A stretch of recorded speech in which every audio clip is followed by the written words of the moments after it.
From the quiet Ozark foothills of northeast Arkansas, where the night is deep, the stars are brighter, and the questions never seem to end.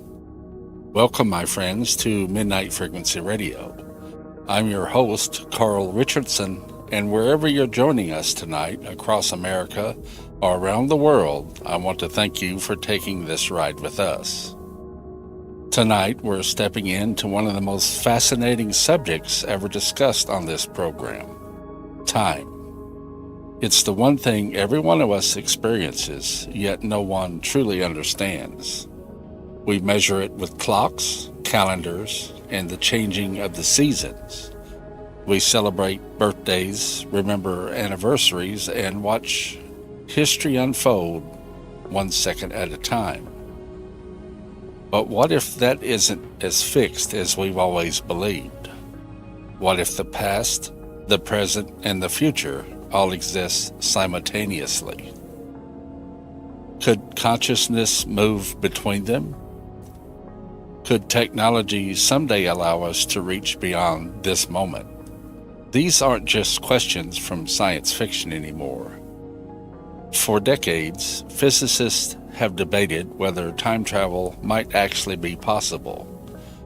Einstein showed us that time can slow down. Quantum physics suggests reality is far deeper than our everyday experience. And around the world, countless people claim to have experienced moments where time simply wasn't behaving the way it should. Missing time, premonitions, déjà vu, memories of events that haven't even happened yet. Then there's the work of the late Stephen Gibbs, a man whose controversial hyperdimensional resonator, often called a time machine by those who've experimented with it, has fascinated researchers, experiencers, and skeptics alike for years. Was it really capable of altering consciousness? Could it help people access different timelines? Or was something entirely different taking place? Tonight, we're going to explore these questions with someone who has spent much of his life studying consciousness, spirituality, human potential, and the hidden natures of reality. Our guest is Augie Nost. Augie is the author of Spiritual Science, Higher Consciousness Thinking, and How to Access the Universal Consciousness. He's a pilot, researcher, speaker, an explorer of ideas that challenge conventional thinking alongside his partner, Nori Love. He's worked to help people understand the power of consciousness and our connection to something much greater than ourselves. He's also spent considerable time researching Stephen Gibbs and the remarkable claims surrounding his works. So tonight we'll ask, was Stephen Gibbs truly onto something? Can consciousness move beyond ordinary time and space? What role does meditation play in assessing realities beyond our own? And if time travel is possible, what responsibilities comes with that knowledge? As always, we're not here tonight to tell you what to believe. We're here to ask the questions, to explore the possibilities, and to leave the final conclusion where they belong, with you. So dim the lights, turn up the volume, and leave your assumptions at the door. Because for the next 2 hours, we're going to venture into one of the most mysterious frontiers of human understanding. This is Midnight Frequency Radio, and Augie Nost will join us right after this.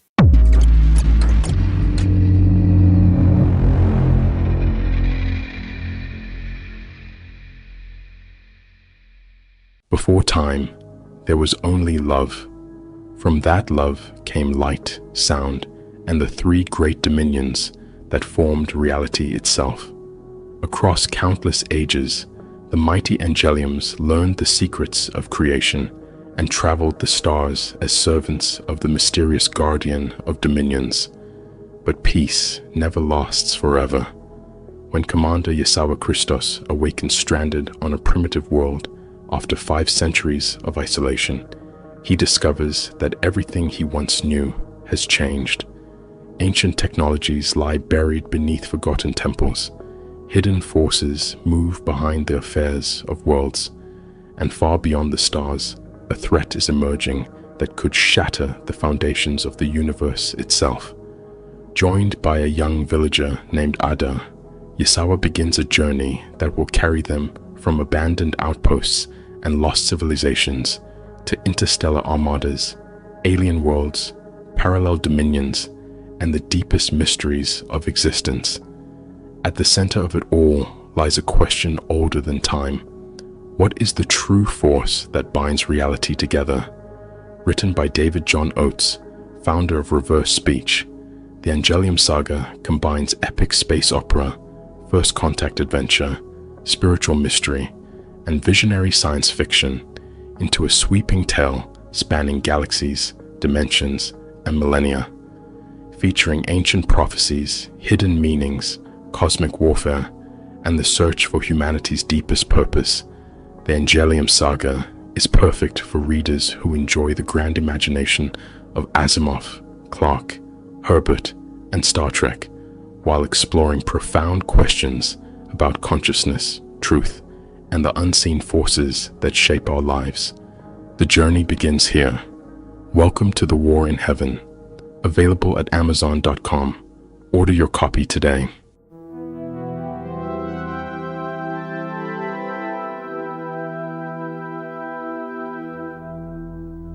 There's no time for us. From the Ozark foothills of northeast Arkansas, here is Carl Richardson on Midnight Frequency Radio. Welcome to tonight's show. We have Augie Nost with us tonight. Welcome to Midnight Frequency Radio. Well, hello. Here I am, and hey, this is going to be fun. First, we need to let our listeners who may not know you, of course, I can't think of anyone who doesn't, but can you just tell us about growing up in Norway, and were you originally interested in the mystics and consciousness? Oh, yeah. Well, at least there's got to be a couple out there that never heard of me. But yeah, I grew up in Norway. Actually, it's about a 64th degree northerly latitude, which is shy just a little bit down below the polar circle. And we jokingly say that we have 9 months of winter and 3 months of poor sledding. So yeah, the weather is not all that good over there. It rains a lot, and I grew up on a farm. And of course, being the only child, traditions are very strong over there. So I was supposed to take over the farm and run that for the rest of my life. And I went through agricultural college, and I became an agronomist and started running the farm, and I figured it out. This is not what I want to do the rest of my life. It would have been a nice life, but I wanted more. I wanted more excitement. And I really didn't know what I would want to do. So a friend of mine started taking flying lessons, and I got to ride in the back seat of that little airplane when he was getting lessons. And I started looking around, and I said, wait a minute. This is what I want to do. And I went twice riding in the back seat with him. And I made a decision. This is what I'm going to do. I'm going to become a professional pilot. Now, I made the decision, but flight training is very expensive. Yes, it is. I took lessons in the 80s. It most definitely is. Oh, yes, it is. I tell you, there was no money for that. They were everything we made, there was, something spare, but it went back into the farm. So I started thinking about it. And the more I was thinking about it, the more committed I became to do this. And the opportunity had not come. But I'll tell you, I think some of you out there is going to relate to how this happened. Because first of all, I started studying UFOs because I saw something in the sky one time when I was about 12 years old that shouldn't be there. And then I made a UFO detector that worked, and that spurred me more. And in Norway, if I ever mentioned the word UFO, nobody talked to me again.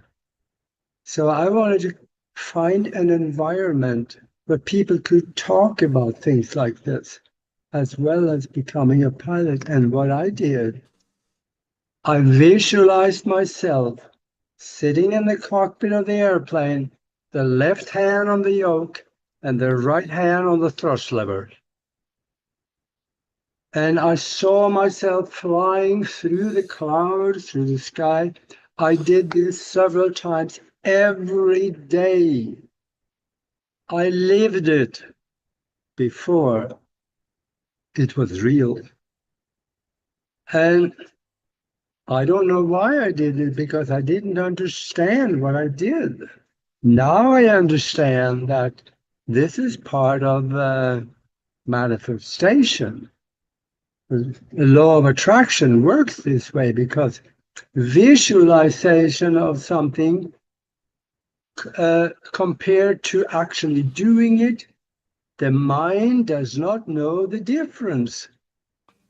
When you visualize something, the brain and the mind believe it is real. And then you start putting it on into the unified field as potential for physical creation later. Look it up. Right out of the pages of quantum mechanics. It is the theory of inflation. Study it. And you can be able to do wonderful things with it. The theory of inflation. And I did this for probably 3 years. And suddenly I got an idea and the opportunity rose. And I was able to travel to the United States, go to flight school. I never got a private license. I got a commercial pilot license, instrument rating, multi-engine rating, multi-engine and single-engine instructor ratings. And I got everything I could at the school. And then I started teaching flying. So what I did, not knowing why I did it, I knew why, but I didn't know how. I didn't understand. That worked out because I followed the universal principles of manifestation. What was And the? I'm sorry. Go ahead. no, go ahead. I've been talking a lot. You go ahead. What was the defining experience in your life that convinced you that reality was much stronger than people believe? Oh, well, when I came to the United States and started flying, I flew for 23 years and I was way too busy to do anything to speak of with my mind up and beyond the normal work. But after 23 years, I retired. I came here at 25 years old and I retired at, I think it was 45, something like that. And I started doing other things, and I started getting more into hypnosis. And I started to be able to do some things that theoretically could not be done. By putting somebody in a hypnotic state or hypnotic trance, have him facing the wall, put a newspaper on the other side of the wall, and have him read the newspaper through the wall. Now, this can't be done. Everybody knows that. but he did. That's wild. Yeah. And there are other things. I'm going to give a little plug for hypnosis, yeah, because it can really help people. There are people that have done time regressions, and I think that's a very good idea, especially if you have this thing called missing time. You really need to find a good hypnotist and have him take you back to right before where you think you may have had missing time, have him follow you through it as an observer, so you don't have to live through if there was a trauma again. But if you do that, you can really get some answers. I put a lady under while I still was in Minneapolis, and she went really quick. And I started talking to her, and she was answering questions, and then suddenly she started speaking in a foreign language. I didn't know what to do, so I just kept talking, asking questions, and she kept answering something in that foreign language. And since I figured I'm recording it, so maybe I can figure it out later, and I then kept asking questions. Where are you? What are you doing? Do you have a family? What is your name? I kept asking questions. And whenever I asked a question, she said something, and I figured that was an answer. So I went through a lot of things that I kind of wanted to know. And then I woke her up. And she was kind of bewildered. She didn't know what happened. She said, what happened? I said, well, you don't remember, do you? No, she says she didn't remember a thing. So I ran the tape, the recording, and her jaw was sitting on the floor because she only knew English. But she was there talking in a foreign language. Neither one of us knew what was going on. So I kept the tape. I gave her one. I kept the tape. And I told somebody, one of my students actually, about this. And he says, oh, I think maybe I have a friend. He said he works at the language department at the University of Minnesota. So he gave me his phone number. Call him and tell him the story. So I did. And he said, well, I don't know what I can do, but send me the tape and I'll see what I can do. So I sent him a tape and a little written note with it. And I didn't hear anymore for 6 months. 7 months later, I got an envelope from Japan. Okay. So I opened up the envelope, there was the tape in it, and a transcript of what was on the tape. And he said in his description was that this is an old Japanese dialect, a dialect that was abolished over 1,000 years ago.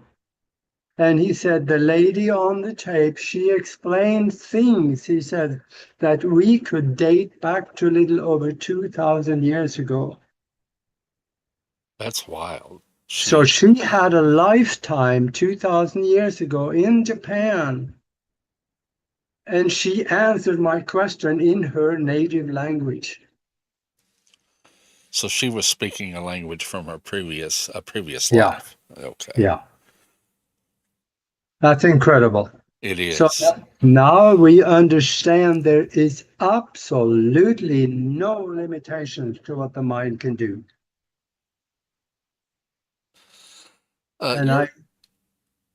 Your book focuses on higher consciousness. Before we get into Stephen Gibbs, what exactly do you mean by universal consciousness? Well, it has many names.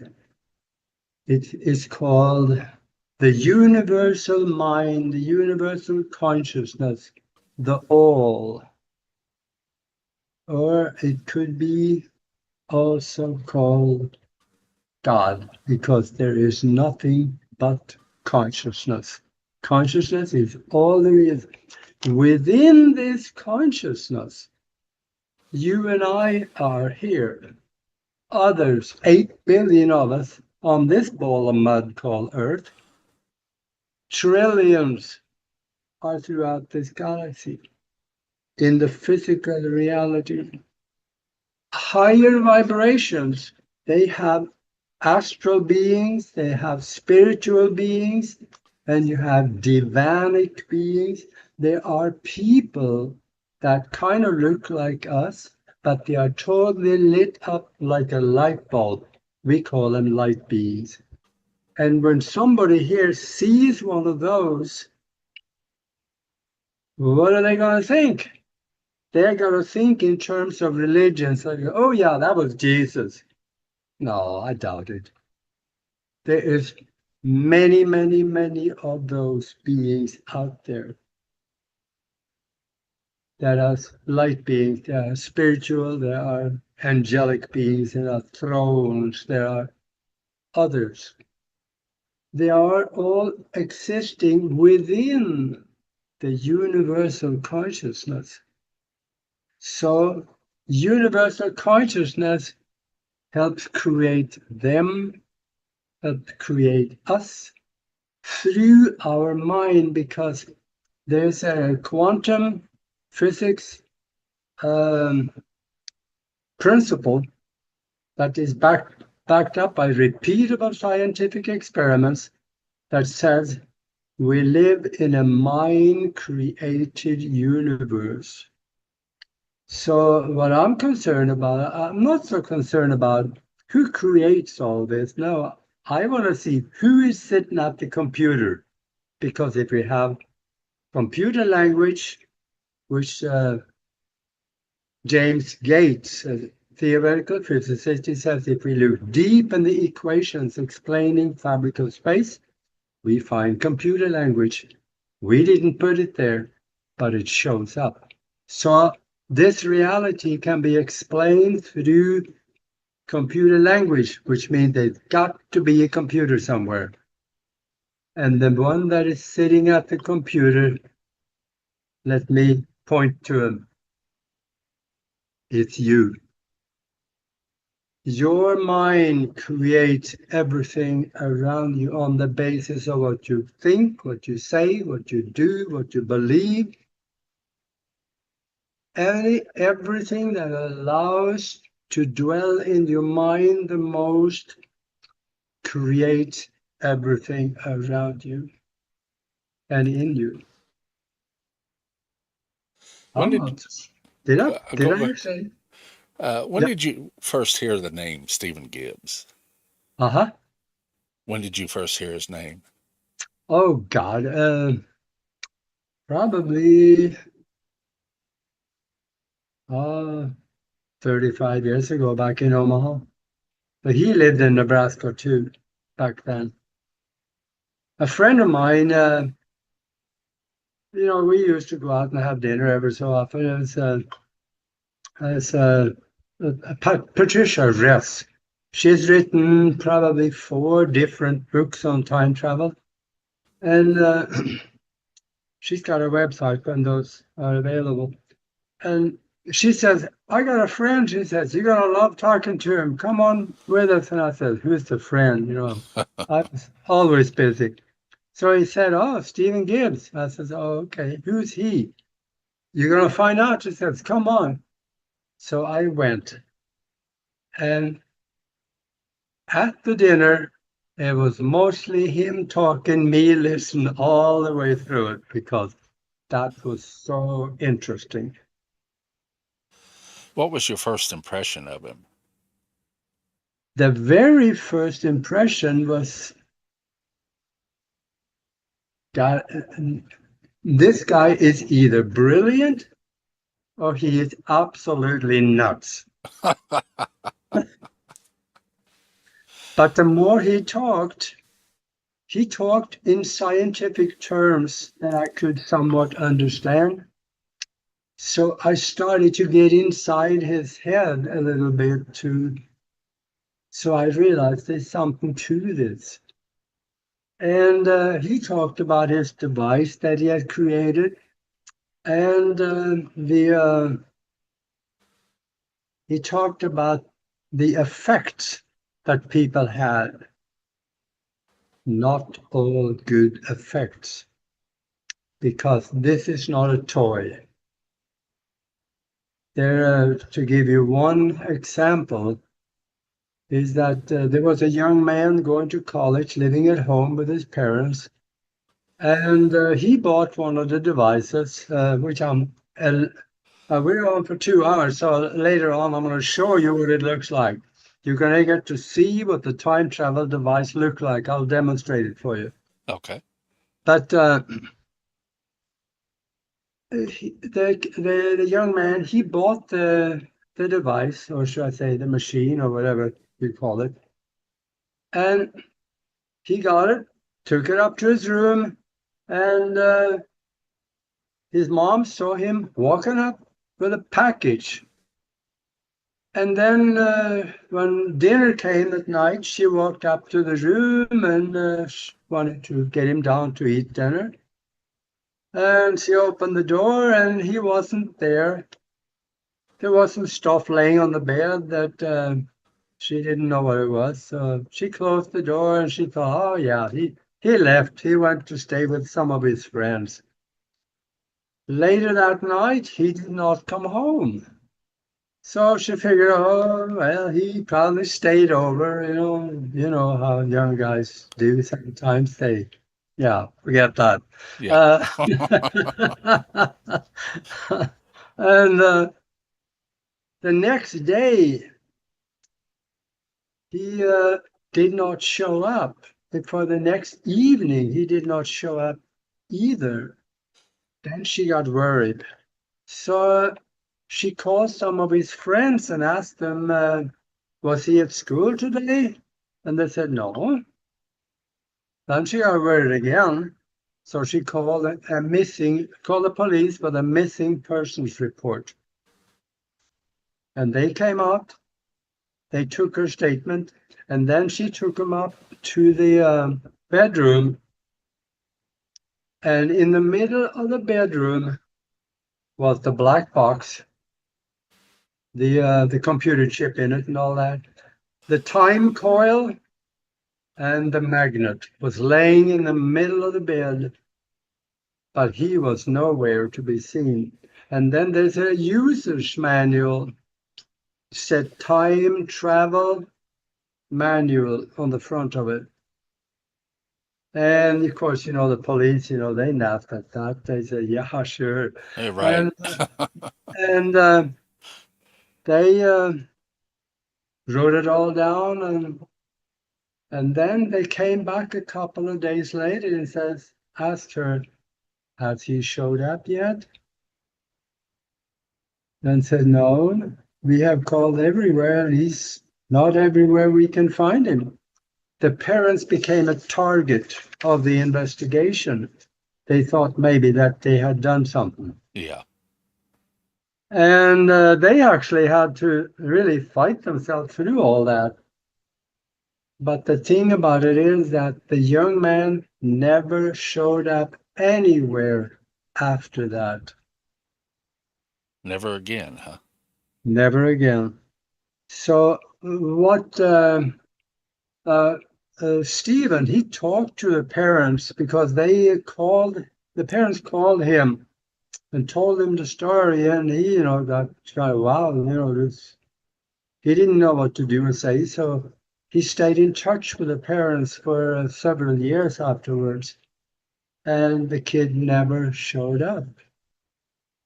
So he put the machine on. Obviously, in my view, he put it on. He went somewhere from where he could not come back. That's not good. No. Before we get Go ahead, sir. Uh, I'm not going to get into the other stories, but there's quite a few other stories. There's one American that actually ended up in Australia, and he had to have somebody buy him a ticket coming home. So that all happened in one short afternoon. There are really wild stories on it. But now you were going to say something? Well, before we get into how the device works, do you need to explain a little quantum physics for us so that we'll have more of an idea?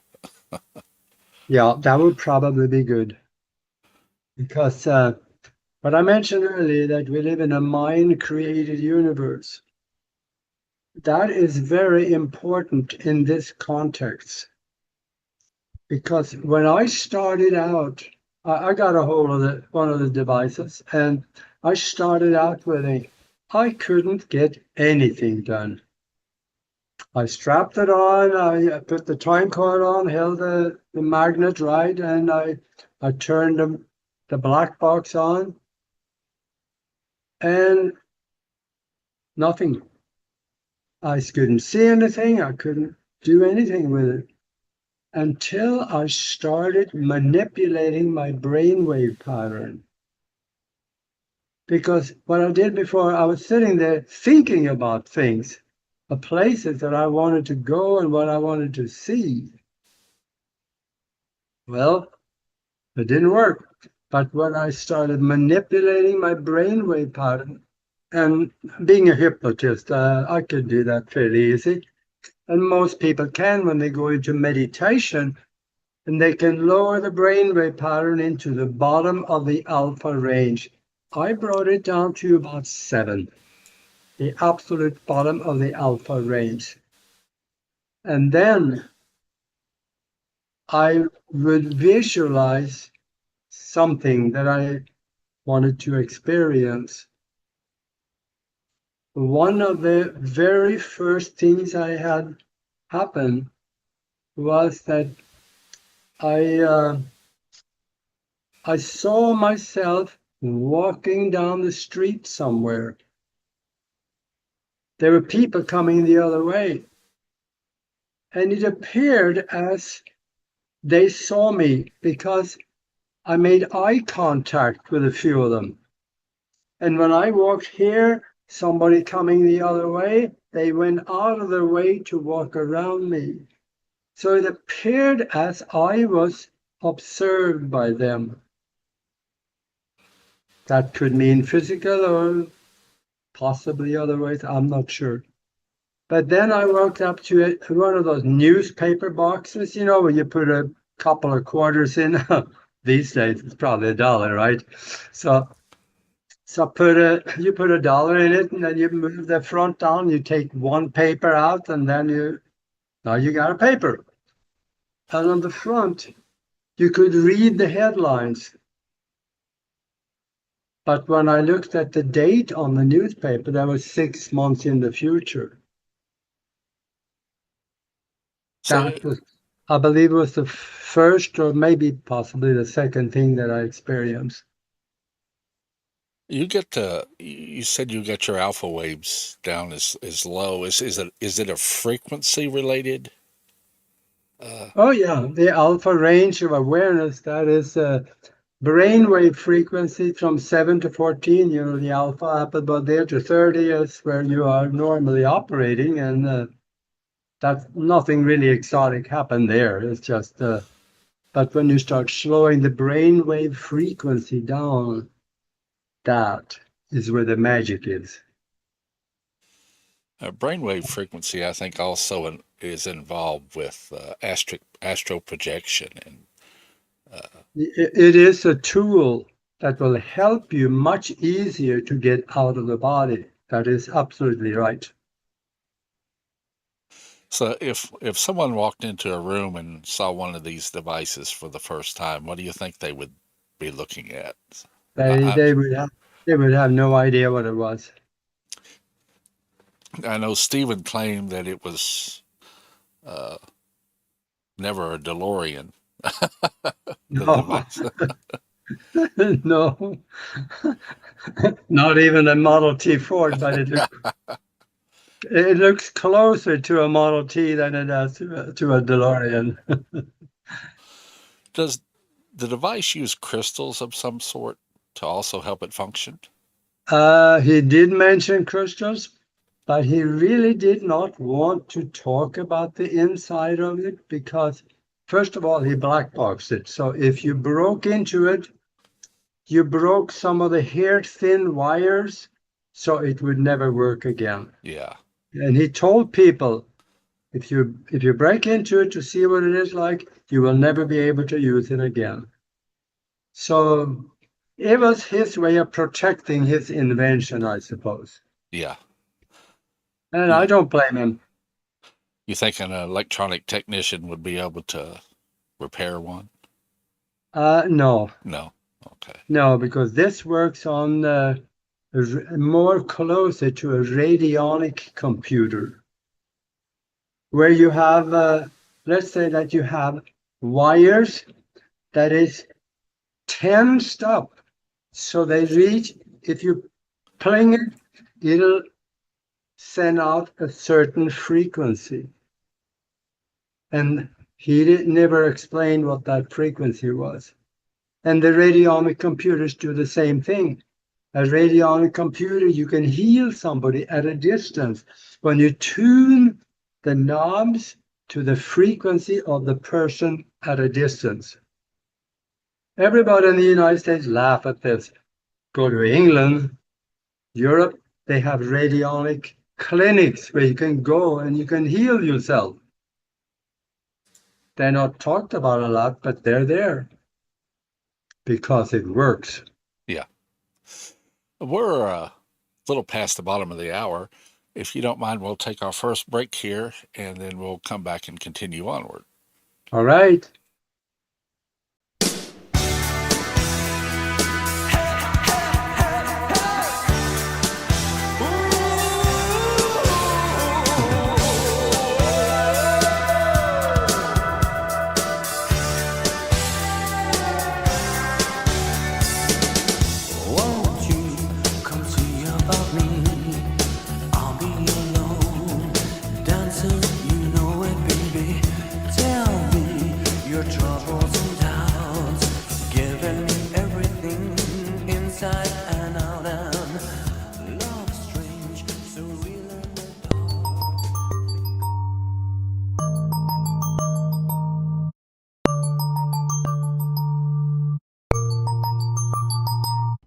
This is Dark Spaces News. I'm Joshua Stark. Scientists have developed a tiny soft robot about the size of a seed that could make minimally invasive surgery faster, safer, and more versatile. Instead of relying on multiple instruments, this single robot can switch between 5 different functions while inside the body. It can grasp tissue, deliver medication, collect biopsy samples, close wounds, and assist with other delicate surgical tasks, potentially reducing procedure times and minimizing the risk of complications. The robot is made from soft, flexible materials and is guided by external magnetic fields. Unlike conventional surgical tools, its function can be reprogrammed in real time without removing it from the patient. That flexibility allows surgeons to adapt instantly as conditions change during a procedure, especially in hard-to-reach areas where traditional instruments struggle to operate. In laboratory testing, the miniature robot successfully performed each of its intended functions with a high degree of precision. Researchers say the design could eventually replace the need to repeatedly insert and remove different surgical tools during minimally invasive procedures.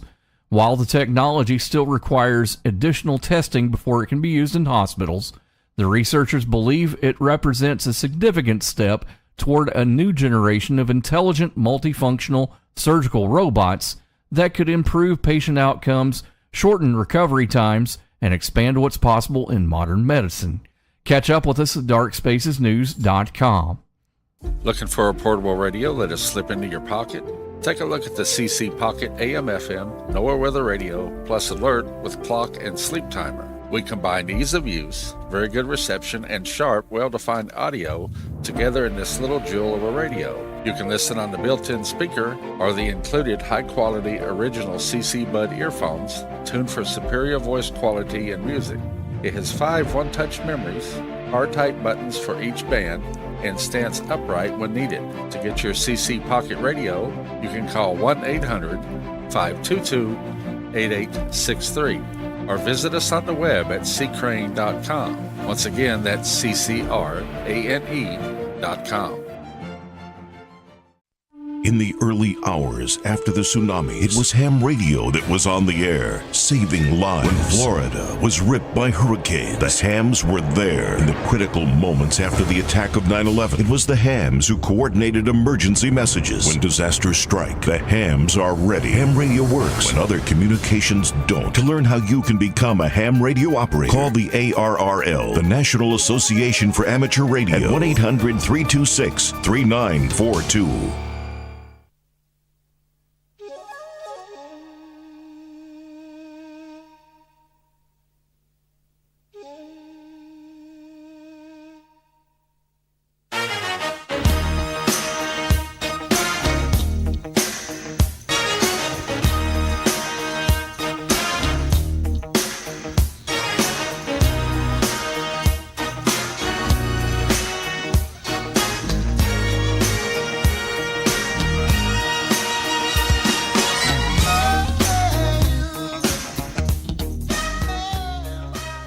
Want to take a journey into the unknown?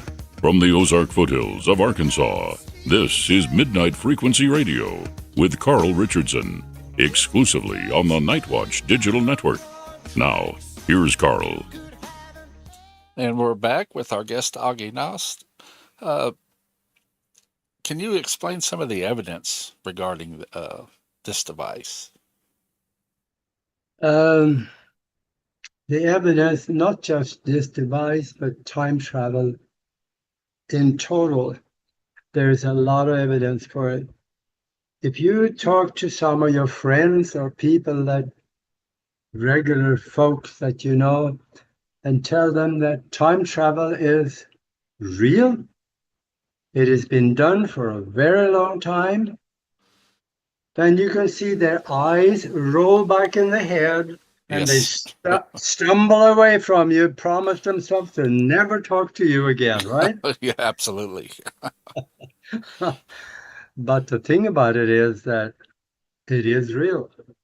And in 2003, BBC television came over to the United States to do a TV documentary on time travel. Michio Kaku was on there. A theoretical physicist named Green was on there. I was on there. And I demonstrated this time travel device on that TV documentary that was actually shown to 1 billion people around the world. And the thing about it also is that if you look at, there is, if you have a piece of paper and a pen, write this name down. Andrew Carlsin. That's Andrew, Carlssin.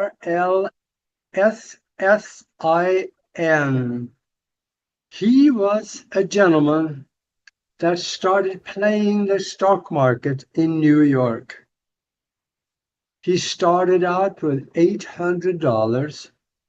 And in a matter of a couple of 3 weeks, he had parlayed that back up to $350 million.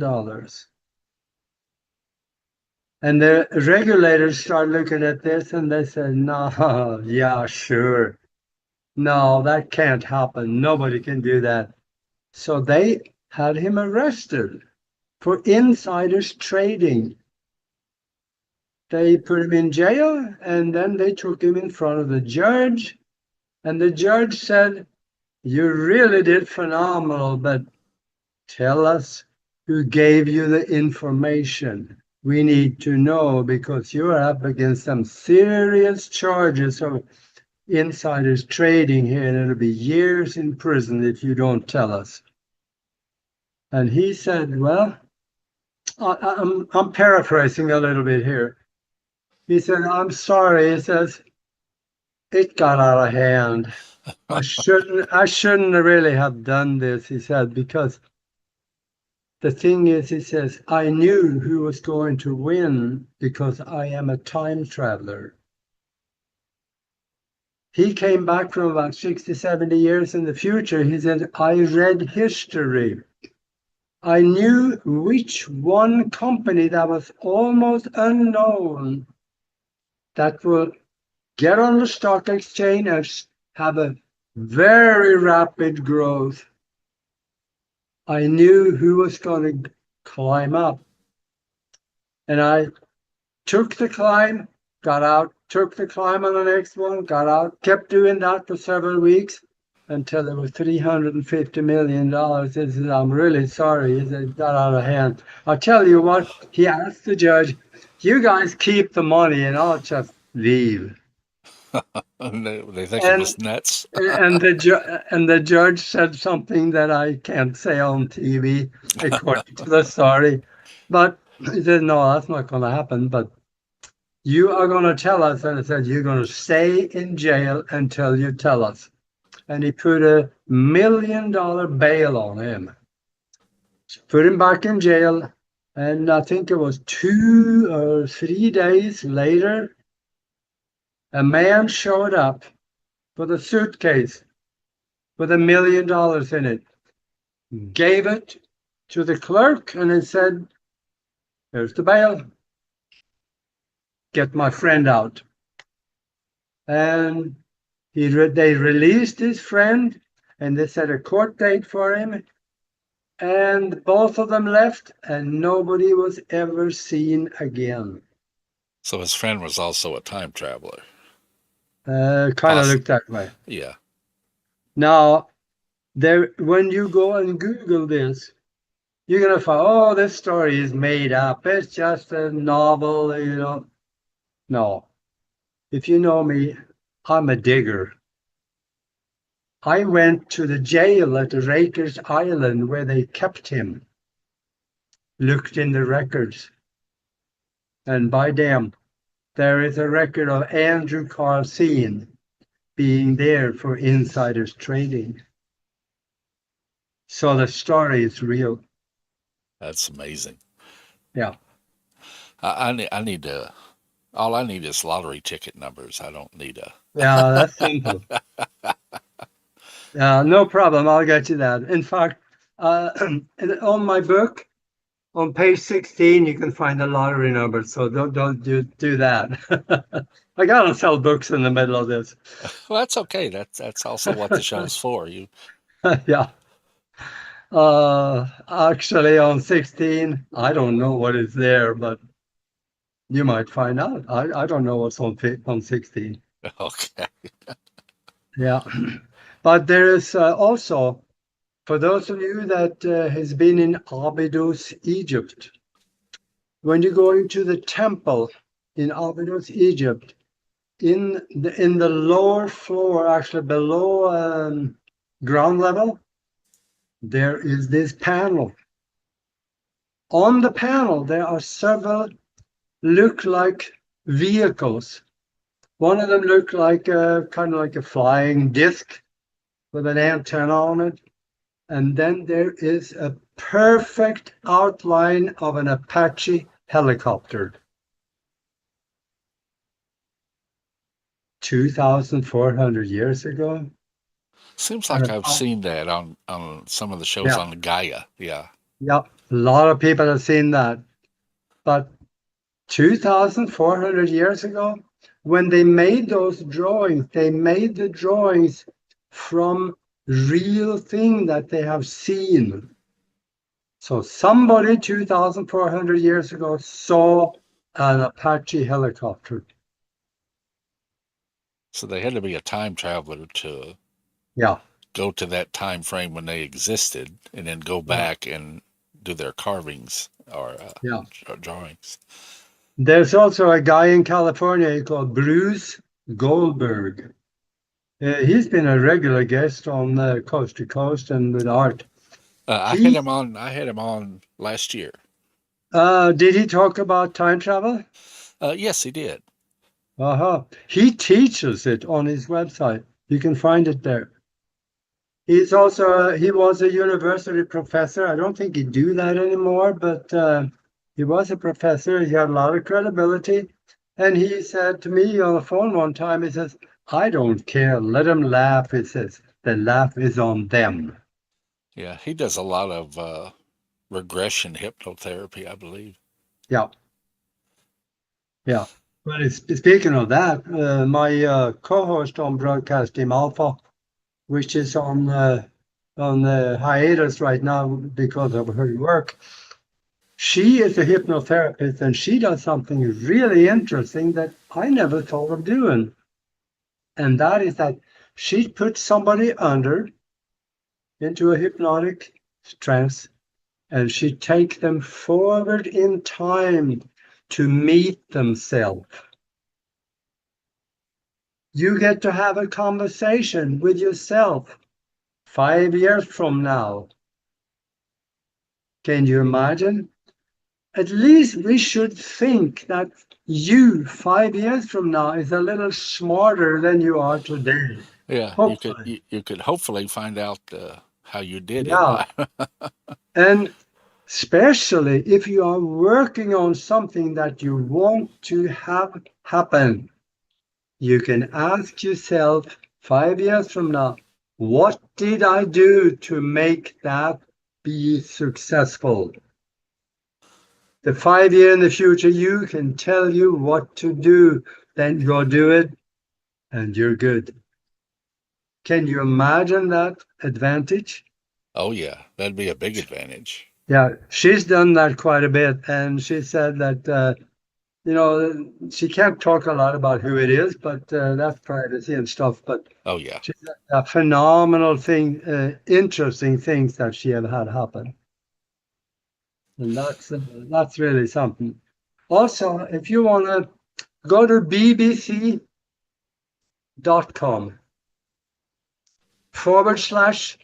/news /July 11, 2018, there's an article where they talk to scientists, and the scientists are saying, yeah, we know how to make a time travel machine, but we can't do it yet because the world is not ready for it. Are you familiar with Andrew Basaggio's? Oh, absolutely. I interviewed him 3 or 4 times. I've been trying to get him on, but he had a stroke recently, and he's been recovering from that. But he has his experience with time travel is just extraordinary.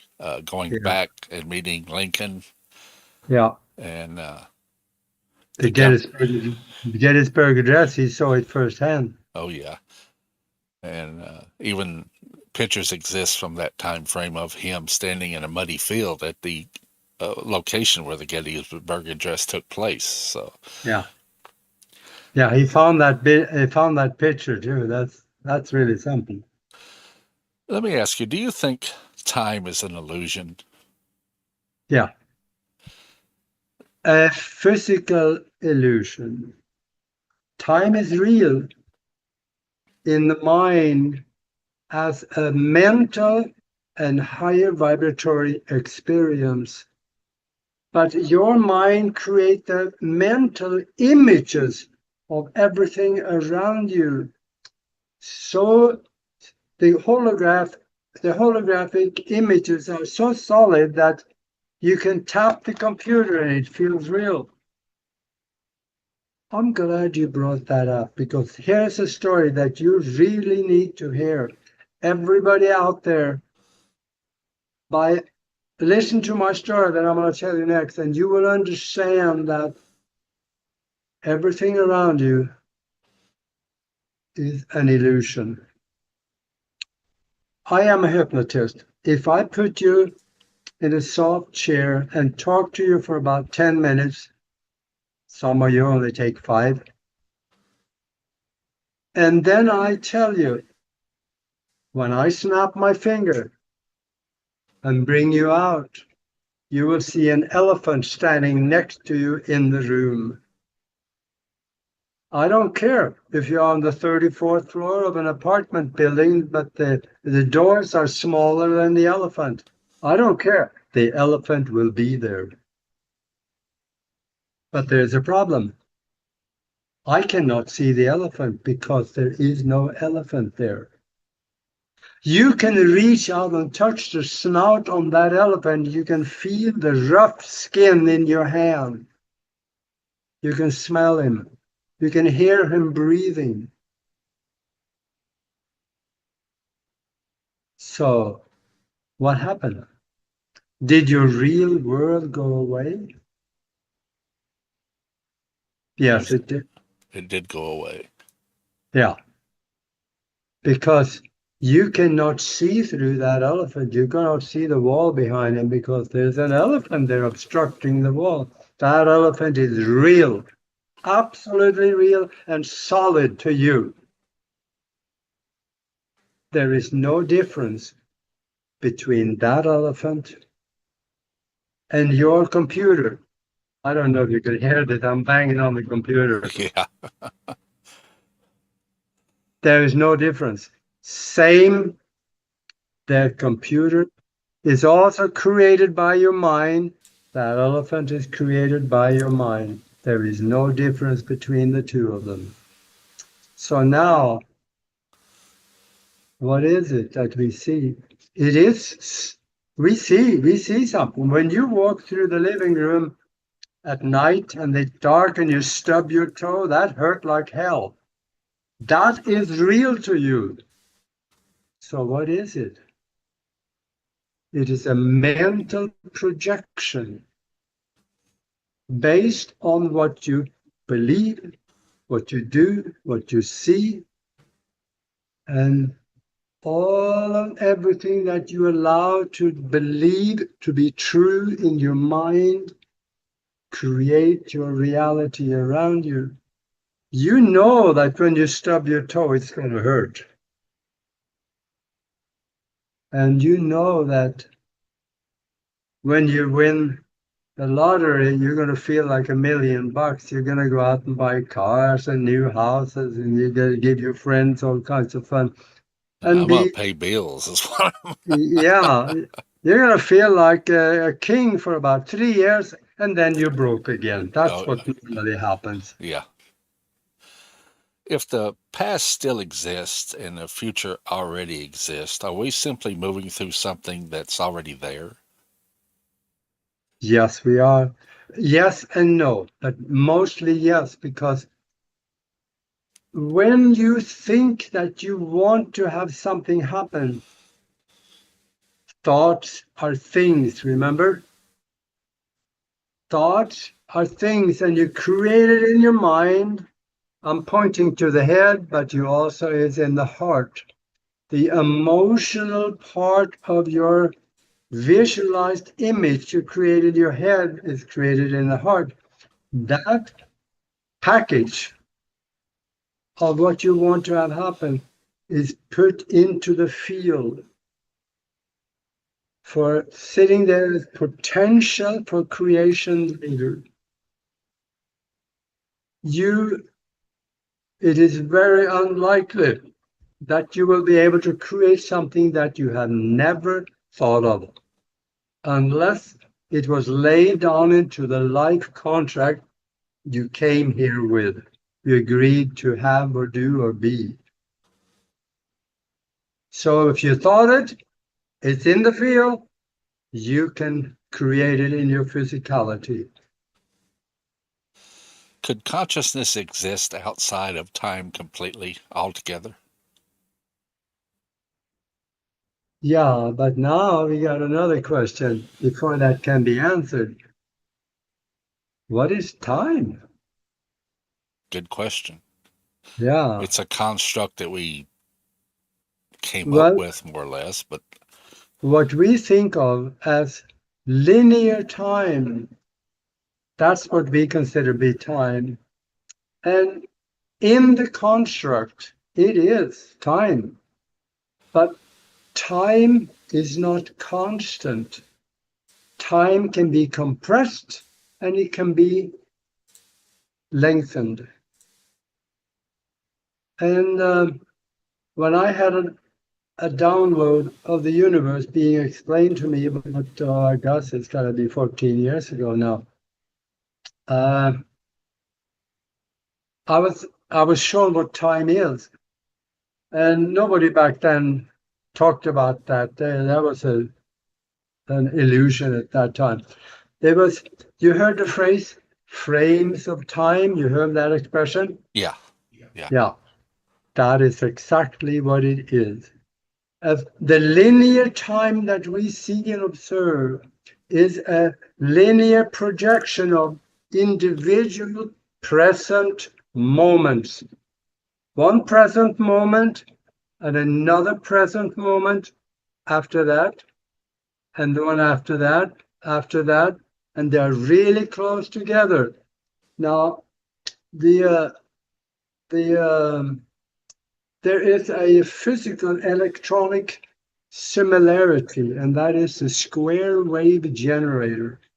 The square wave generator have an electrical spike, move over a little bit, and collapse to nothing. Move over a little bit, spikes again, move over and collapse to nothing, and they keep doing that. Time is the same thing. Between each present moment, the spike of a present moment, between those, there is nothing. There's a null between them. Yeah, there's nothing. So this is what time, and it happens so fast. One is after another one.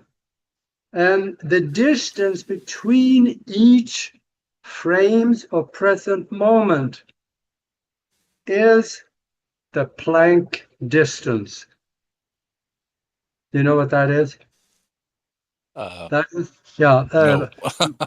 Max Planck is the theoretical physicist that came up with this distance. It showed up in his equations.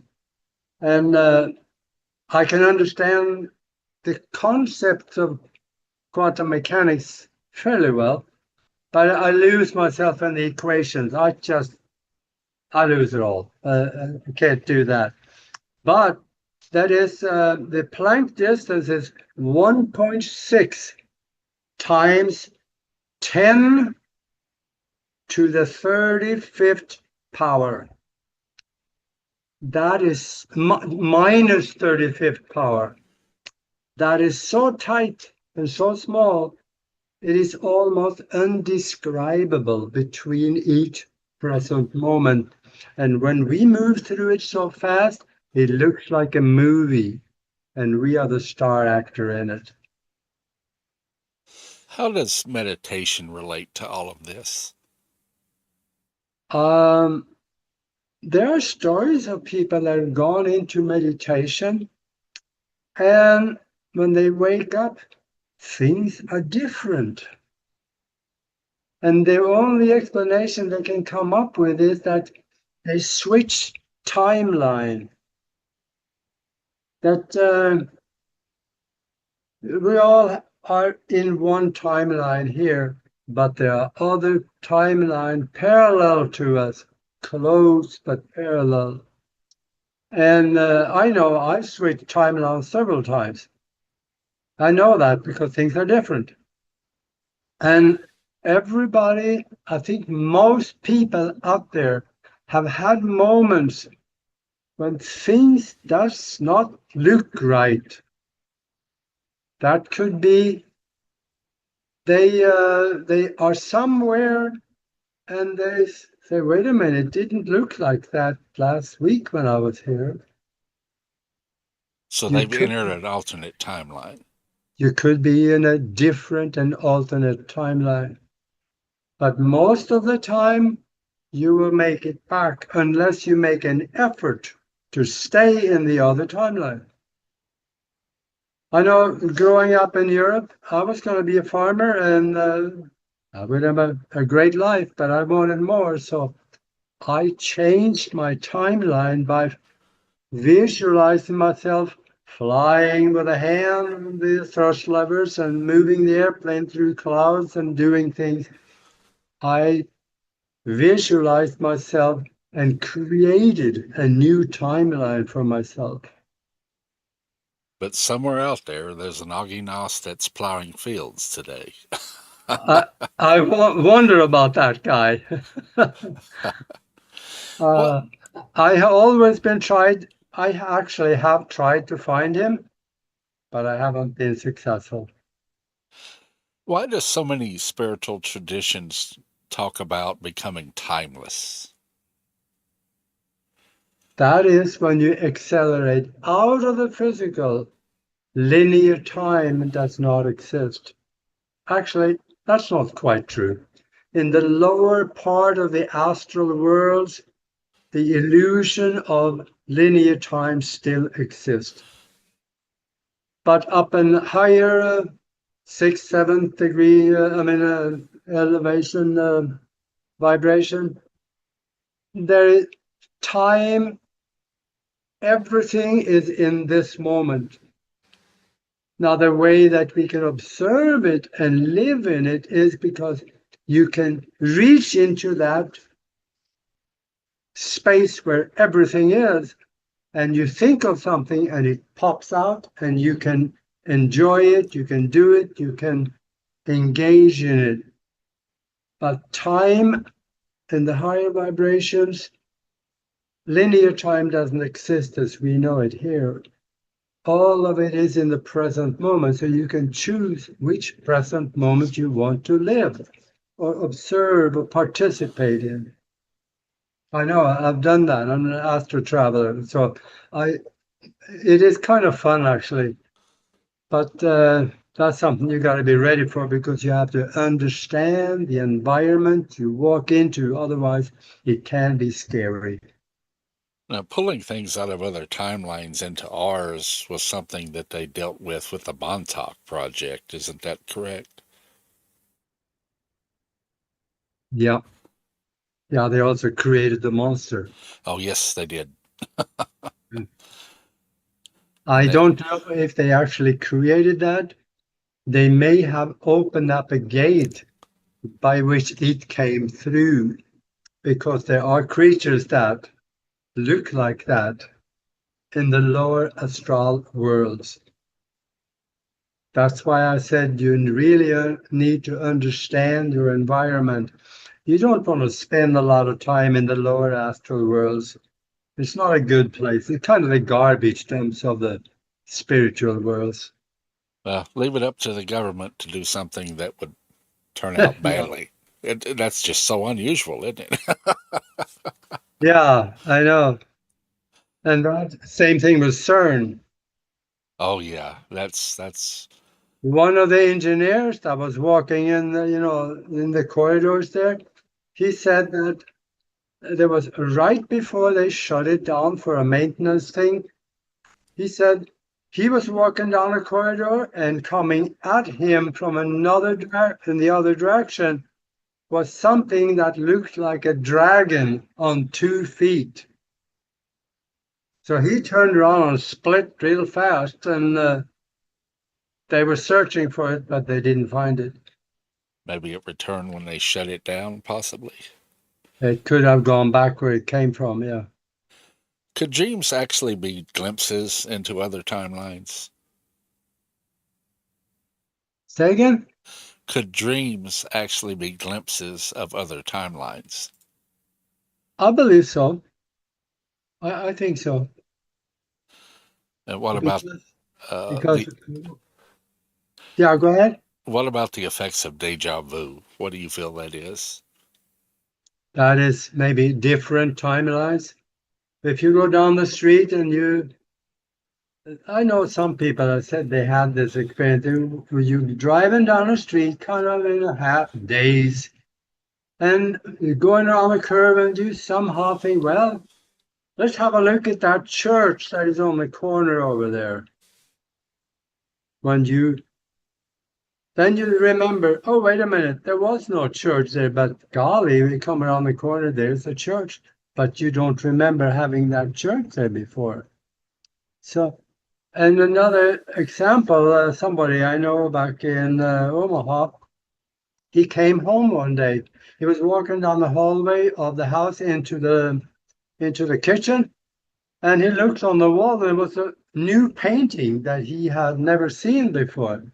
So he asked his wife, "Where'd you get that new painting in the hallway?" And she looked funny. She looked at him like, "What painting?" So he took her down the hall, and the painting was not there anymore. The painting that always was there before was back on the wall. So the Mandela effect, possibly. Yeah. Yeah, that could be. And many of us actually remember seeing it on TV that Mandela died in prison. Yeah. There's so many things. Some maps show pictures of islands that we remember, but now that you look at a map, it's not there anymore. Yeah. Back to Stephen's machine. You've said it took you a while to get your alpha waves low enough. Once you managed to do that, were there effects that took place immediately, or was it a gradual? Oh, yeah, that's right. We should talk about this. There's one example that I think I'm the only one I know of. There may be others, but I don't know of them. But I may be the only one that have actually evidence of pictures that I took during time travel, and also time slippage into another timeline. You go to broadcastteamalpha.com, go into the picture gallery, and I think it's page 17, could be 15. I think it's 17. There's two pictures in the middle of the page, kind of greenish in color. And there's, when you click on both pictures, you can read the text with it. And one picture, you can see that there's been raining. The road is wet, and there's no leaves on the trees. The other picture, the road is dry, and there is leaves on the trees. But the pictures are taken at the same time. So you slip from one time frame. One timeline into another one. Yeah. This I did actually while I was on the internet watching the video feed from my hometown back in Norway. They had cameras. They don't do that anymore, but they have cameras then where you can watch street corners and stuff. And the way I did this was that I hooked up the machine, and I set myself into get my brain down to about 7 cycles, frequency of 7 cycles a second. And I was watching the video feed on the computer. Before I did anything, I took the picture. And that I did long before. And then later, then I hooked up the machine, and I was watching it again, and I went into that state of mind, and I tried consciously to bring myself back to the same time I took the first picture. I visualized a clock in my head that said the same thing as it did before, and I took the first picture. And then I took another screenshot. And it was completely different. It was totally different picture, but I didn't quite make it. I think it was about something like a few seconds off. The different people, I don't know if you've talked to a lot of people that have used this device, but do they all report different experiences? Some of them couldn't get anything done, just like me before I started manipulating the brainwave pattern. But there are people that seen some really goofy things. And I don't know anybody that have had really bad experiences or disappeared personally, but there is, I think the danger might be that, like the kid, in college, Yeah. if he wanted to go back, let's say 3,000 years, or should I say 15,000 years, and watch them build the Cheops pyramid, when he went back there were no electricity to plug the device in. To And of get course, back. he left the device back anyway. He didn't have it, so maybe he couldn't get back. Could a person's expectations influence the results? Yeah. What's in your mind, create your reality. If you are totally convinced that this is possible, I can do it, it will happen. If you're totally convinced of that, watch out. It just might happen. How many have reported seeing other errors? Other what? Eras like the 60s, the 50s? I'm not that interested in the past. I can read about that in history books and I know about the past. I'm more interested in the future. And I have seen enough of the future. I am not worried at all. It's going to be good. But yes, there's a but. There could be, and I think we're fairly close to have that happen. There could be a time when nothing works. Could be a month, could be maybe a couple of months. And that's why I've been telling people prepare for it. Stash some cans of soup, have some food with you, or drinks so you can last for a month or more. Oh, yeah. I'm a prepper myself, so I keep canned goods back and rotate them occasionally so they don't expire. There you go. There you go. And I think there's a reason for that because, see, the beast will not lie down and die. So they're going to create something to try to win. But the deep state is really on the ropes. They are scared shitless right now because they see they're losing. Just like they see when they look in to the looking glass. The looking glass, what you see by using that, see that there's a myriad of timelines and they are collapsing into each other. They're joining each other, probably ending up in the near future in the matter of 1 or 2 timelines, and they are not in it. So they are scared. That's why they try to change things to bring it back the way they know they are in control.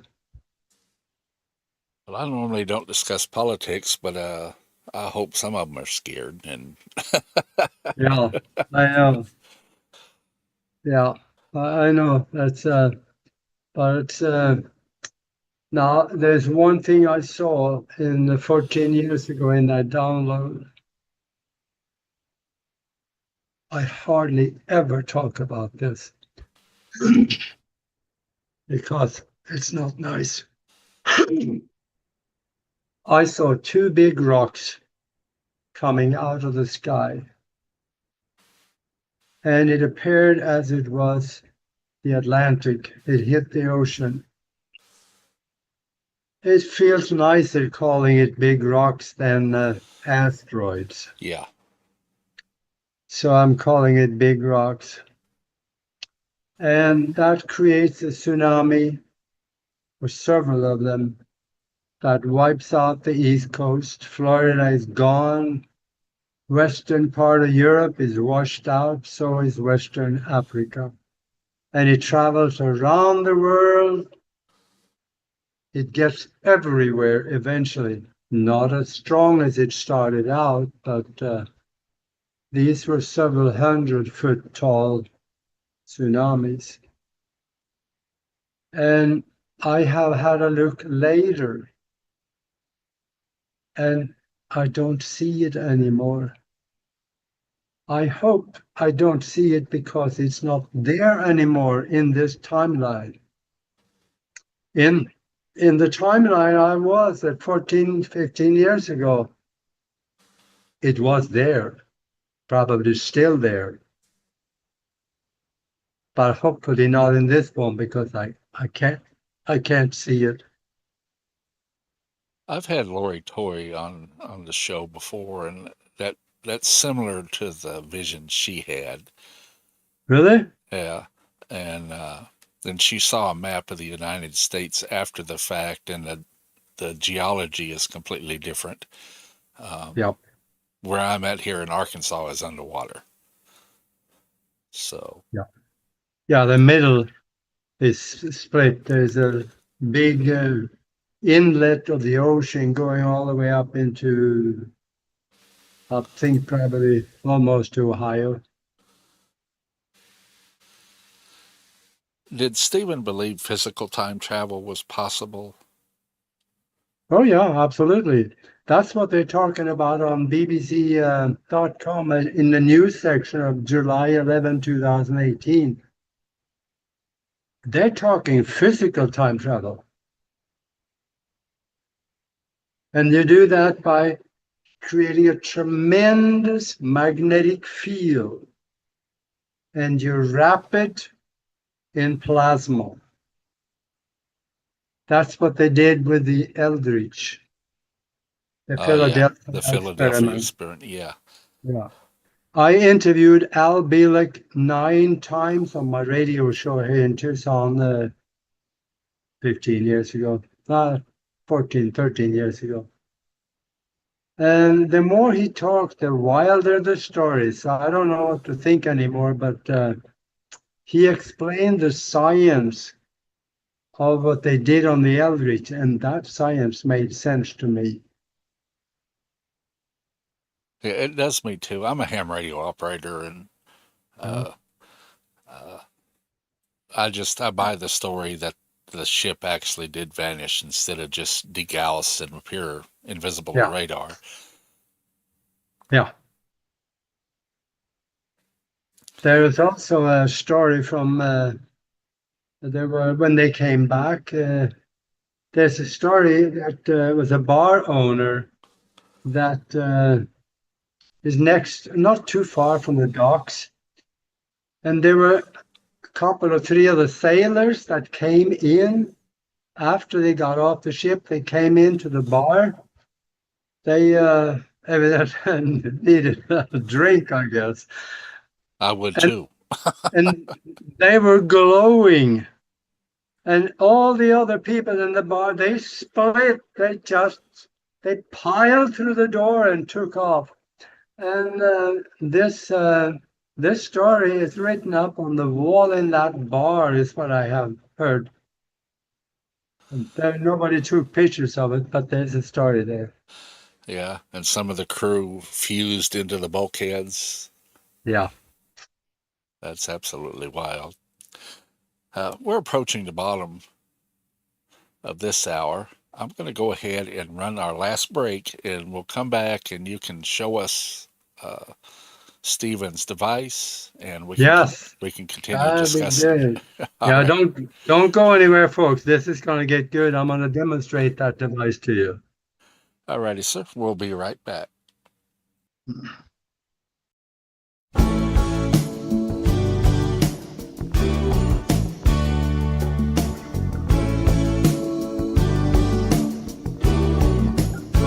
Got out of town on a boat going to Southern Islands, sailing to reach before a following sea. She was making for the trades on the outside, and the downhill run to Papa Ete.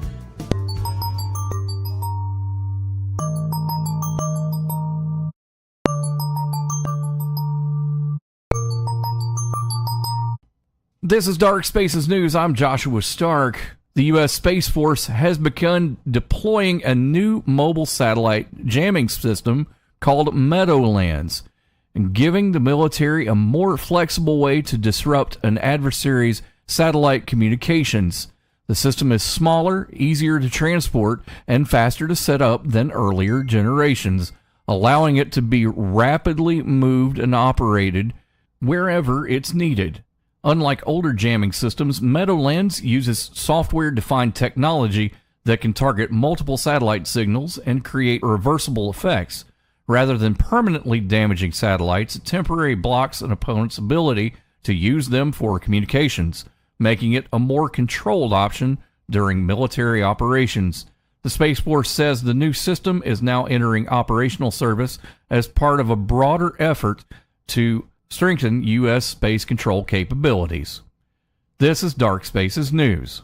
The Exquisite Corpse. A very unusual and completely amazing story pieced together out of so many parts that it is not possible to describe them all here, so go ahead and just start reading. The full moon lights the silver rails winding around dark mountains and over steep gorges of jagged rock and one freezing cold rushing black mountain river. I wish there was enough time to describe all of the funny twists and turns, especially the elephant clown party, that led up to now, but there isn't enough time, because there is a ticking clock, and the two passengers we care most about don't know anything about it. In a sleeping berth in the third car from the end of the train are two children, 11-year-old twins who have just run away from the circus. The girl's name is Nancy, the boy's name is Joe. They have no idea that those are not their true names, though they will figure it out soon enough. To see what happens next, visit read.gov to read The Exquisite Corpse, a riveting adventure pieced together by John Sheska, Shannon Hale, Daniel Handler, and other popular authors. Explore new worlds. Read. This exciting message is brought to you by the Library of Congress and the Ad Council. Archaeologists have recovered what may be the earliest known prototype for Stonehenge, offering new clues about how one of the world's most famous prehistoric monuments evolved. This discovery was made about 3 miles from Stonehenge in southern England, where researchers found the remains of a 5,000-year-old wooden structure that predates the iconic stone circle by roughly 500 years. Although only post holes remain, researchers determined that the massive wooden posts were carefully aligned with the rising sun at summer solstice and the setting sun at winter solstice, the same astronomical orientation that later became a defining feature of Stonehenge. Experts believe the site may have served as an early testing ground for ceremonial and astronomical ideas that were eventually incorporated into the larger monument. Excavations also uncovered pottery, flint tools, animal bones, and a rare disc-shaped flint knife, suggesting the area hosted seasonal gatherings, ritual feasts, and religious ceremonies tied to the changing seasons. The discovery is reshaping archaeologists' understanding of the Stonehenge landscape, revealing that sophisticated solar alignments and traditional ceremonies were already established centuries before the first giant stones were erected. Researchers say the find provides an important new chapter in the story of how prehistoric communities observed the skies and celebrated the rhythms of the natural world. Thanks for joining this weird little corner of news, spooky news. Catch up with us at Dark Spaces News Facebook page and darkspacesnews.com. From Memphis, Tennessee, I'm Joshua Stark.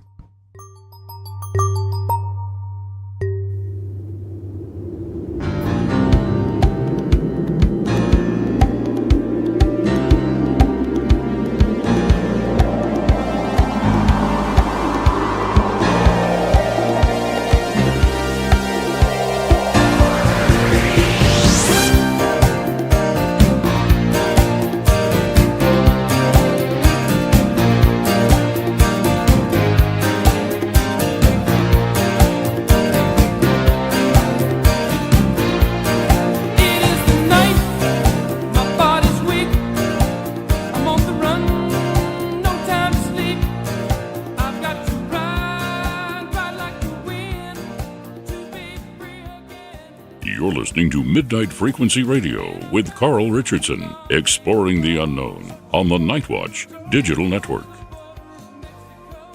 We're back with Augie Nast, and we're going to get into taking a look at the apparatus or machine, whatever you prefer, and discuss how it functions. Yes.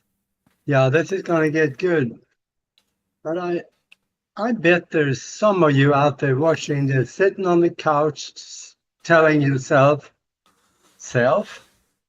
it would be kind of fun to do a little time travel. Oh, yeah.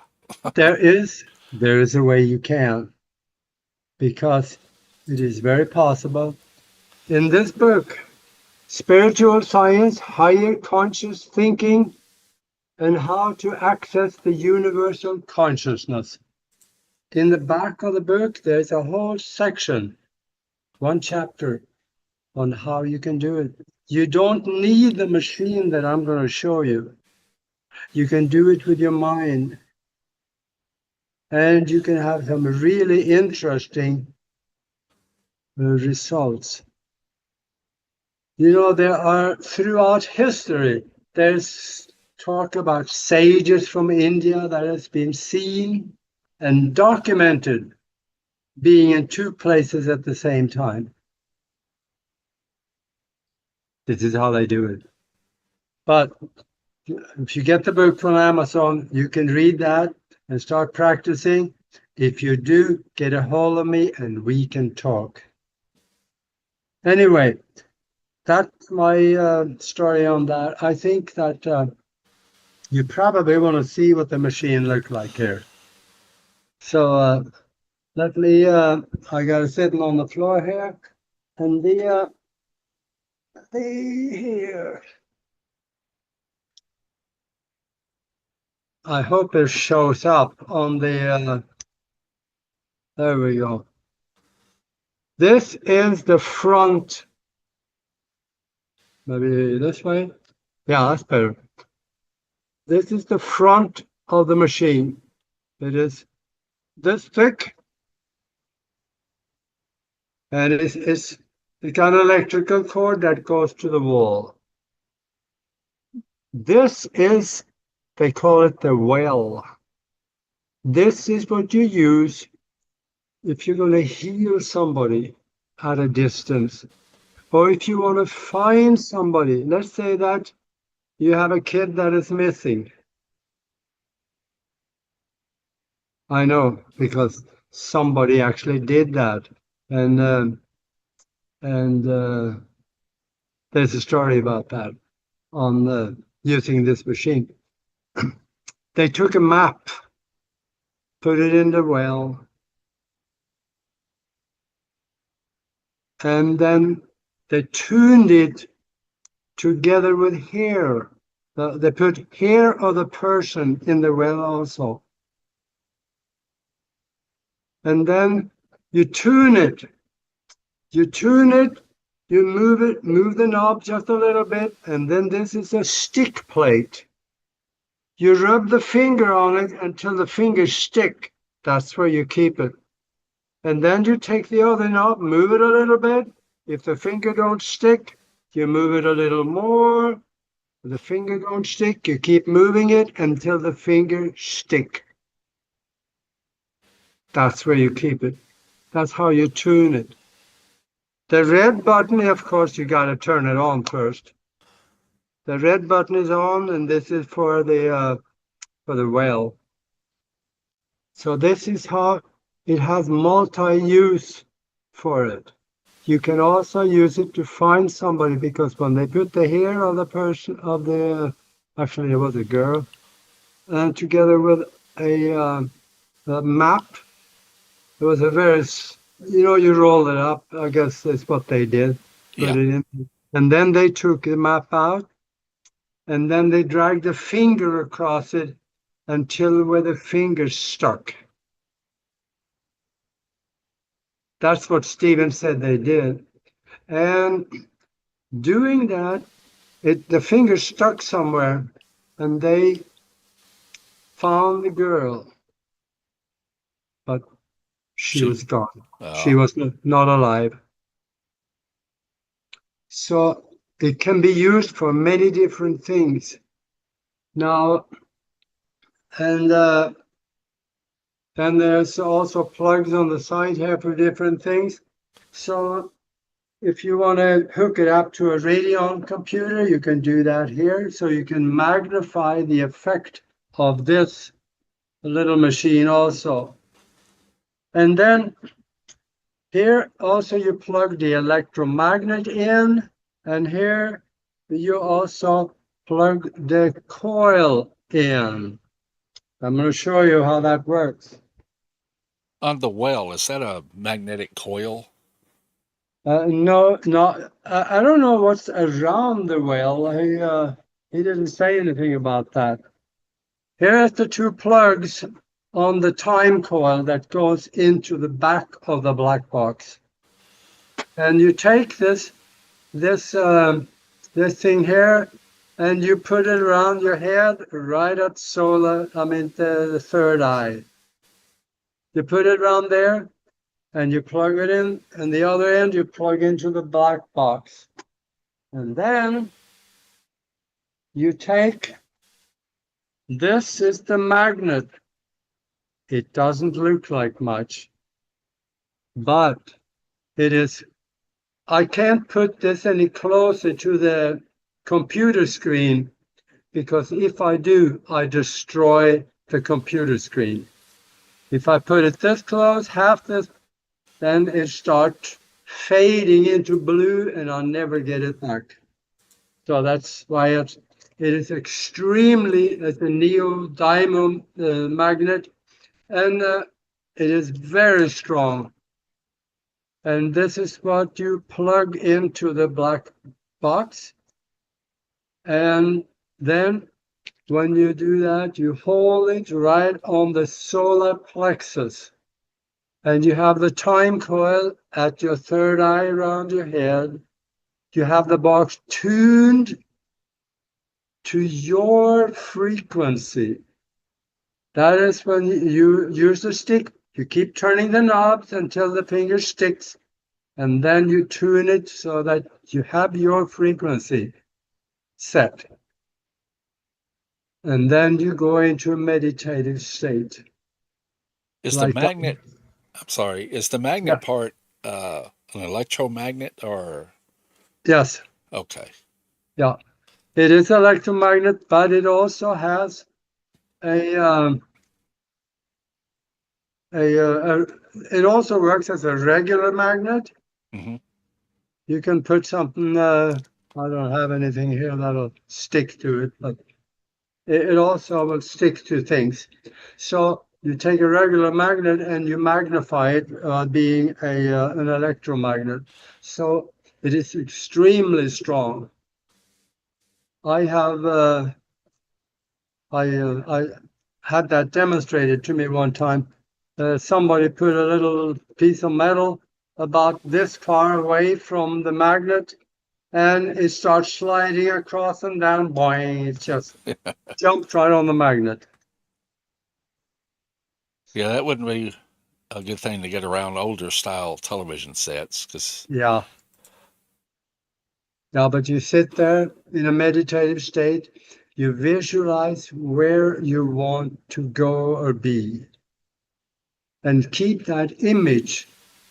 You hold it at your solar plexus, keep the image in your mind, with your eyes closed so there's no distractions. And then you keep visualizing it, feeling the distant place. Feel the excitement of being there. And when you sit there with a brainwave frequency of 7, everything around you can go away. You just feel like this. You may not even be able to feel your body. That's when things start happening. So that's when you're actually moving. Yeah. Yep. That's how it would be. So yeah, that it didn't look like much, that little machine, but there is a time chip in it. And he went to a physicist. he had the idea for what needed to be on the chip. And the physicist, he designed the chip. Actually, they took a chip and then modified it. They had a chip that could do... he didn't talk much about the chip. I probably have my opinions more than what he said, so I shouldn't really talk about that, but I could be wrong. But he had the concept of it. The physicist, he modified the chip, and they tested it for something that they claimed had worked. And then he made a bunch of them, and then he used them in different things that he did. So, Was the government ever interested in that device? oh yeah, the CIA came. Of course, it's always the Yeah. CIA. Yeah, Same with the remote viewers and everything else. Yeah. Yeah, they told him that actually that wasn't the CIA. They were just asking questions. And at first they were friendly.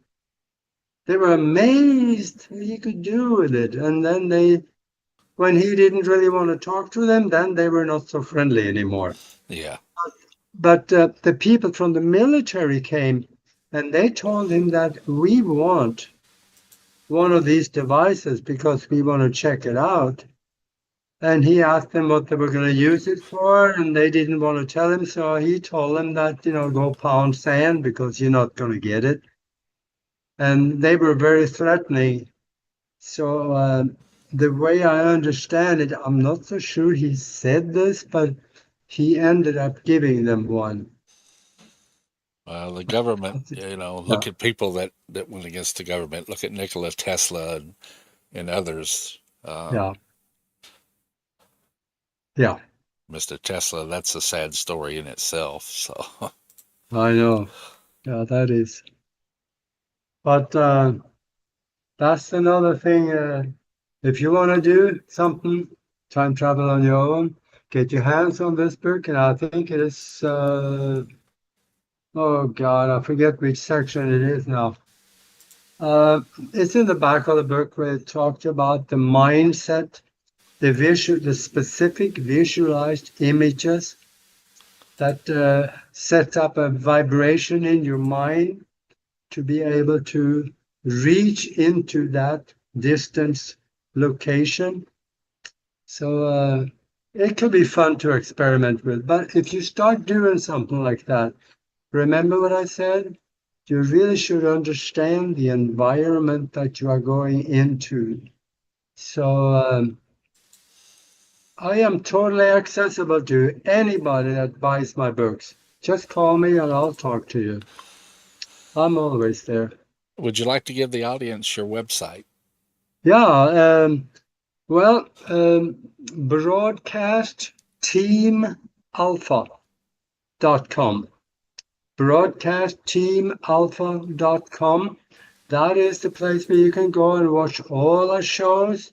We got over 1,000 videos on that website. Besides, I have a picture gallery of 117 pages, the 24 pages, 24 pictures on each page. I mean, that's a lot of pictures of things that should not exist, but it does. And the book itself can be purchased off Amazon, I believe. Amazon is probably the best place. If you want to get it from me, you can use PayPal and send payment to augienust@gmail.com. augienust@gmail.com on PayPal. I'll get it, and I will write you a note in it. Maybe something for you to think about, or something that could, in some cases I have heard, change your life. And then I'll sign it. Well, I'll have to get one directly from you, so be on the lookout. We can do that. So, yeah. But I'll tell you, folks, open up your mind to the fact that there are no limitations.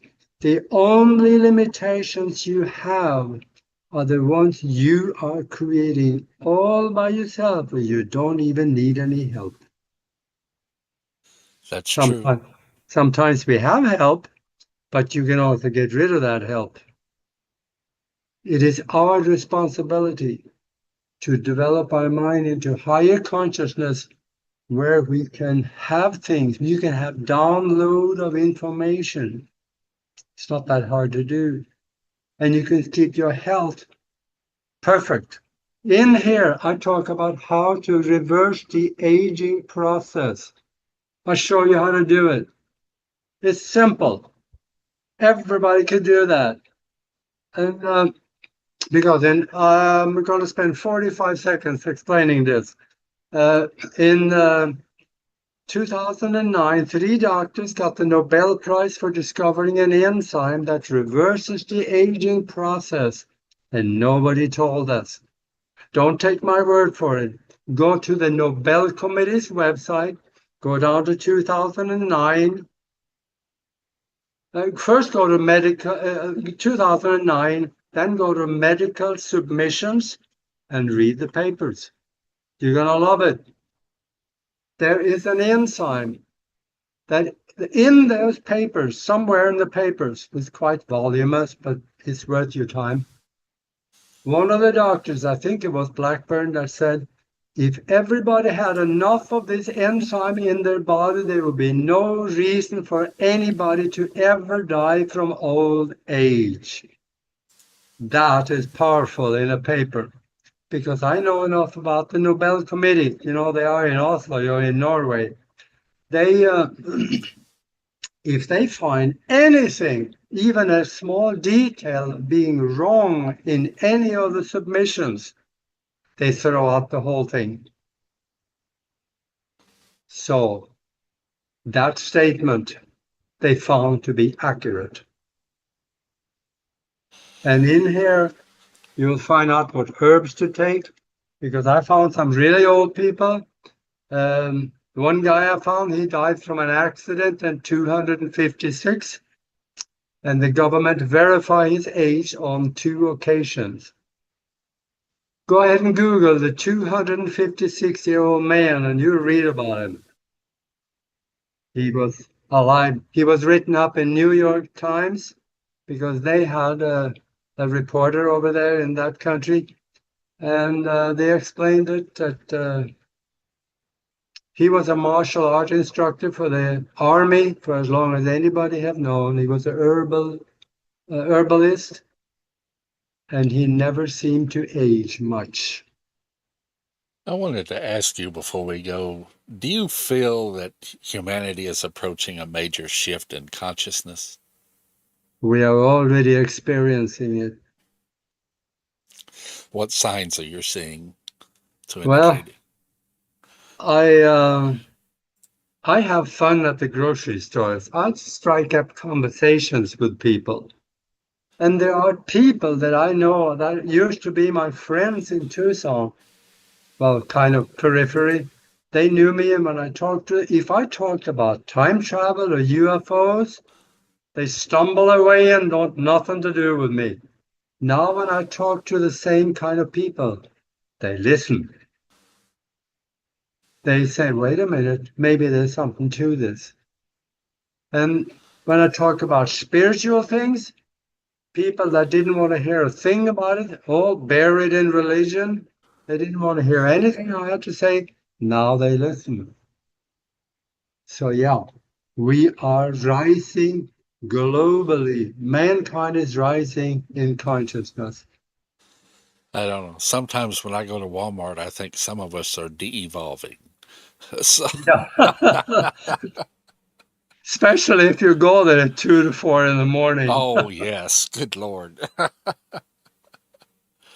Do you think AI could play a part in helping us understand consciousness? We already are doing that too. If you use Grok and ask them, what is reality? Ask Grok that question. He's going to talk to you for 10 minutes, explaining everything is an illusion. You are hallucinating your reality exactly like quantum mechanics is explaining it. And there are people now that start to get abilities they didn't have before. I know Whitley Strieber wrote a book Yeah. about the mind and the abilities it had for people in our past. They had abilities that they lost. Do you feel that's coming back? Yeah, there's something to that. The dark ages, that we had a lot more higher consciousness 2,000 years ago, 3,000, 4,000, 5,000 years ago. And then when religion came, especially the Christian religion, we dived into darkness. All we had was religion, spirituality went away. Religion is based on the same principle as government. They've got to control the flock so that the money flows. Yeah. Yeah. One last question. What mystery still keeps you awake at night? None. I sleep. Do you? I wish I did. But yeah, there is one. And that is life after so-called death. We know that nothing dies. It is just changing form. You discard the body as an old used car when you got 4 flat tires and the engine blow up. You just throw it away. That's the human body. You feel the consciousness continues on? Consciousness, the spirit, the soul moves on and never dies. But there are so many variants of what happens afterwards. That is one of the things that I have been researching, and I found some really amazing things. Maybe that's another show, but I tell you, there is things happen afterward that is wonderful. On a very rare occasion, it can scare the pants off of you. But that's because of how you think. Let's say that you went to war and you killed somebody in the war and you came back and the preacher tells you, you killed somebody, you're going to hell. And then he describes what hell is. And you scared shitless the rest of your life. Yep. When you die, you may find yourself experiencing what you believed could be possible. Until you figure out that, wait a minute, I don't have to be here. You can think yourself out of there, or you can ask for forgiveness. There's many things you can do. So you go to a place where there's eternal bliss. Well, sir, in your lifetime. I will definitely have you back because there's other subjects I would like to talk to you about. One of them being disclosure or the lack thereof, if you know what I mean. Yeah. Yeah, that's kind of that. We are being treated like mushroom for so long, that. Yeah. Yeah. I don't feel they've released anything that we didn't already know about. They're giving us. Yeah. Go ahead. I want to get down to the nitty gritty. Show me the technology, show me the craft. Yeah. Yep. I want to see inside. I want to see the inside of the flying discs. Yep. Same here. We all know what it looks like on the outside. That's no big deal. The inside we want to see. We want to see the dead bodies. Yeah. What they found, if they had any that survived the crashes. Yeah. Oh, they do. Many of them survived. Yeah. Well, Mr. Noss, I appreciate you being with us tonight, and I will be back in touch on future shows to have you on. And Sounds good. I hope you continue your research, and if you come up with something really mind-blowing, you give me a call. You've got my number. So yeah, that's And I hope you guys sitting on the couch back there watching this, I hope you had fun too, because I had fun talking. Well, I had fun having you on and the information you related to us. Yeah. Thank you. You have a good evening. And All right. like I say, it's been an honor having you on. You have a good one. And in the words of Spock, live long and prosper. Absolutely.